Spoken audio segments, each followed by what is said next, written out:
தென்மேற்கு பகுதிகளில் இன்றைய தினம் மழை பெய்வதற்கான சாத்தியம் காணப்படுவதாக வளிமண்டலவியல் திணைக்களம் எதிர்வு கூறியுள்ளது. அத்துடன் காற்று நாட்டின் அனைத்து பகுதிகளிலும் வலுப்பெறுவதுடன் கடல் சார்ந்த பிரதேசங்களில் சற்று அதிகமாக காற்றின் தாக்கம் இருக்கும் எனவும் எதிர்வு கூறப்பட்டுள்ளது. இன்று மாலை 2 மணியின் பின்னர் இடியுடன் கூடிய காலநிலை நிலவக்கூடிய வாய்ப்புள்ளதாகவும் வளிமண்டலவியல் திணைக்களம் எதிர்வு கூறியுள்ளது. வானிலை தொடர்பிலான மேலதிக தகவல்களை அறிந்து கொள்வதற்காக தொடர்பினை ஏற்படுத்தியுள்ள வளிமண்டலவியல் திணைக்களத்தின் வானிலை அதிகாரி முகமது சாலிஹினுடன்.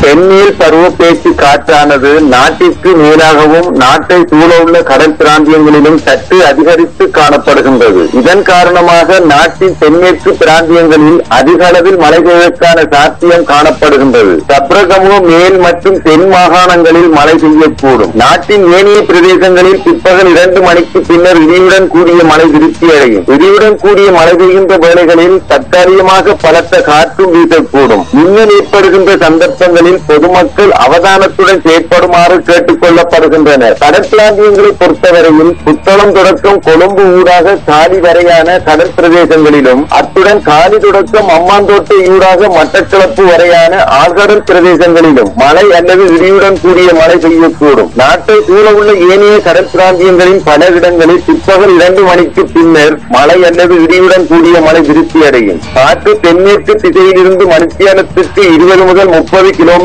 வேகத்தில் வீசும். கரையோரத்திற்கு அப்பால் உள்ள கடற்பிரதேசங்களில் காற்றின் வேகமானது சில சமயங்களில் மணித்தியாலத்திற்கு 50 கிலோமீட்டரிலும் அதிகரித்து வீசக்கூடும்.